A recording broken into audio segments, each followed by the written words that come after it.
What would actually happen if you stopped eating sugar for the next 14 days? Would your blood sugar finally come down? Would you have more energy? Would the cravings disappear, or would you still struggle? Because here's what I've seen over the last 20 years. Most people stop eating sugar, and within a couple of weeks, they feel dramatically better. Their energy improves. Their cravings become easier to manage. Their blood sugars start becoming more stable. But I've also seen people remove sugar completely and still wake up wondering why their blood sugar is high. Still feeling frustrated, still wondering, what am I doing wrong? So what's the difference? If sugar is causing the problem, shouldn't removing sugar fix it? The answer is yes and no. Because quitting sugar is one of the best decisions most people with type 2 diabetes can make. But it's only one piece of a much bigger picture. And once you understand the picture, you'll stop looking for one food to fix diabetes and start understanding what your body actually needs.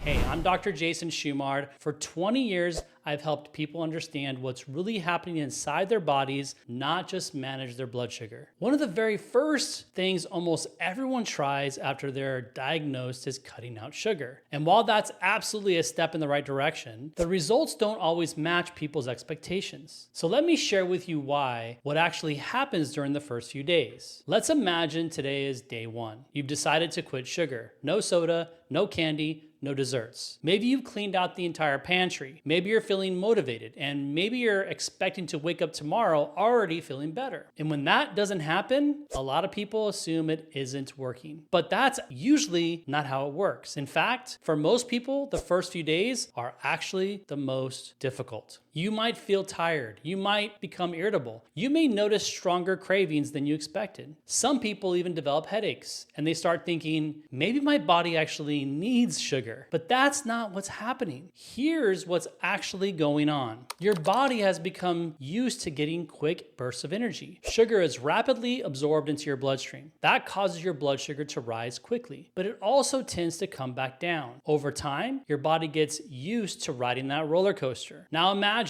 someone who drinks several sugary drinks every day. Suddenly, those drinks disappear. Your metabolism has to adapt. But remember, the goal isn't simply to remove sugar. The goal is to help your cells become better at using the glucose that's already in your bloodstream. Because glucose isn't the enemy. Your body actually needs it for energy. The question is, can your cells use it the way they were designed to? Think of it like switching from lighting a fire with paper to burning hard wood. Paper catches fire almost instantly. It burns bright, but it burns out just as quickly. Hard wood takes longer to ignite, but once it does, it burns slower, steadier, and longer. That's exactly what your body is learning to do. Instead of constantly relying on quick bursts of glucose, it's beginning to use energy in a much steadier way. That adjustment takes time, which is why the first few days don't always feel like success, even though important changes are already beginning. Now let's fast forward a few more days. Around days 4 through 7, something interesting usually starts to happen. The intense cravings begin to settle down. Your energy often becomes more consistent, and many people notice they're not constantly thinking about food. Why? Because your body is beginning to adapt. Instead of depending on quick hits of sugar throughout the day, it's learning to use energy in a more stable way. That doesn't mean everything is fixed, but it does mean your metabolism is no longer being pushed and pulled by constant blood sugar spikes. And that's an important shift, because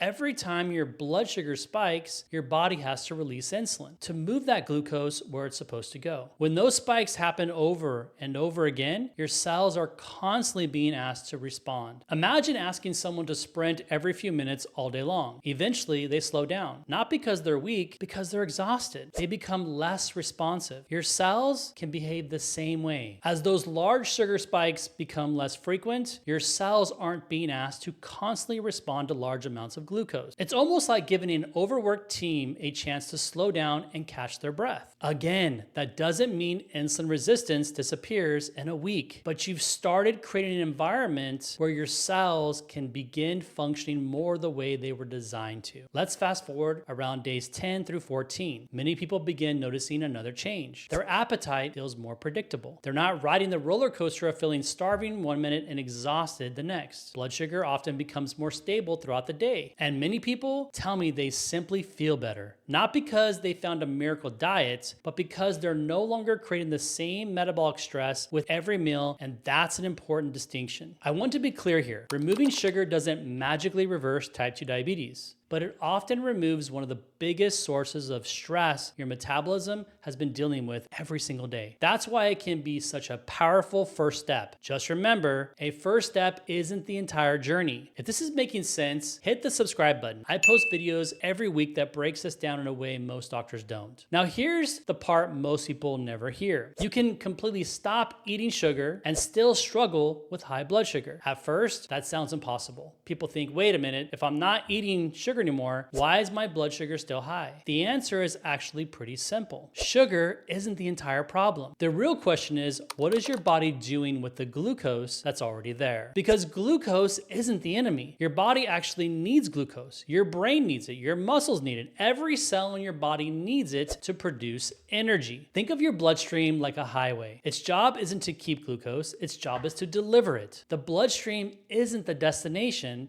It's simply the delivery route. The destination is your cells. That's where glucose is supposed to leave the bloodstream and be turned into energy. But if those cells aren't responding the way they're supposed to, the glucose stays in the bloodstream longer than it should. And that's when blood sugar starts climbing. That's why type 2 diabetes isn't simply a problem of eating too much sugar. It's a problem of how your body responds to that sugar. It's a problem of insulin resistance. In other words, the issue isn't just how much glucose is in your blood. The issue is that your cells aren't using it efficiently. That's why someone can stop eating sugar and still have high blood sugar, because the underlying metabolic dysfunction hasn't been addressed. And this is where so many people become frustrated. They remove desserts. They stop drinking soda. They avoid candy. They feel like they're doing everything right, but the numbers don't change as much as they expected.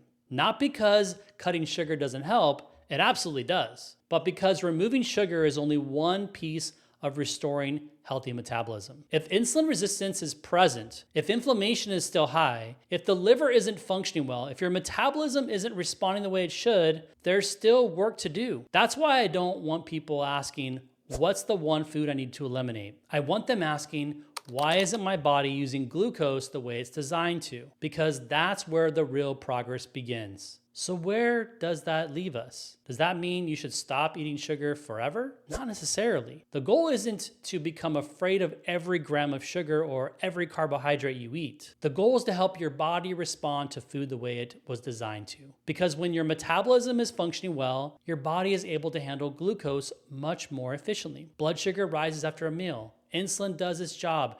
Glucose moves into your cells and your blood sugar comes back down. That's normal physiology. The problem is that many people with type 2 diabetes have lost that flexibility. Their body has a harder time responding to glucose. So instead of glucose quickly moving into the cells, it stays in the bloodstream longer, and blood sugar remains elevated. That's why the conversation shouldn't begin with, what's the one food I need to avoid? It should begin with, why has my body stopped responding the way it was designed to? Because once you answer that question, everything else starts making more sense. When you improve the health of your metabolism, you often notice changes that go far beyond your blood sugar. Your energy becomes more consistent. Those afternoon crashes become less common. Cravings often become easier to manage. You stop feeling like you're fighting your own body every day. Not because you found one magic food and not because you followed the latest diet trend, but because you're working with your physiology instead of against it. That's a completely different approach. And it's a difference between chasing blood sugar and understanding why it becomes elevated in the first place. At this point, you might be wondering, okay, if sugar isn't the whole story, how do I figure out what's actually driving my blood sugar? That's exactly where most people get stuck. They're told what to avoid, but they're never shown what to measure. They're told to cut sugar, but they're never taught how to understand what's happening inside their own body. That's exactly why I created a free guide that walks you through the labs and markers I look at to better understand insulin resistance and metabolic health. It helps you go beyond guessing and start understanding what's really happening beneath the surface. You can download it for free using the link below this video. My goal is to simply help you understand what's actually happening inside your body. You'll learn which markers matter and why normal lab work doesn't always tell the full story. If there's one thing I hope you take away from this video is this: removing sugar can be a powerful first step, but it's only the beginning. Because type 2 diabetes isn't simply caused by eating too much sugar. It's a condition that develops when your body gradually loses its ability to handle glucose the way it was designed to. That's why I don't want you to leave this video thinking, I just need to stop eating sugar. I want you to leave thinking, I need to understand why my body isn't responding the way it should. Because those are two completely different mindsets. When you start improving your metabolism, instead of simply avoiding sugar, everything begins to change. Blood sugar often becomes more stable. Energy becomes more consistent. Cravings become easier to manage. You stop feeling like every meal is a battle. Not because you've found a miracle food, and not because you've eliminated every carbohydrate, but because you're helping your body function the way it was designed to. And that's really the goal. Not to fear food, not to count every gram of sugar for the rest of your life, but to restore the way your body responds to food. Because when your cells respond the way they're supposed to, blood sugar becomes much easier to manage. And that's a very different conversation than simply trying to force your numbers down. If this changed the way you think about sugar and type 2 diabetes, download the free guide below. It's a great place to start if you want to better understand what's really driving your blood sugar and which markers really matter most. And if you enjoy practical explanations like this, make sure you're subscribed. I post new videos every week to help you better understand your body and take control of your health. I'll see you on the next video.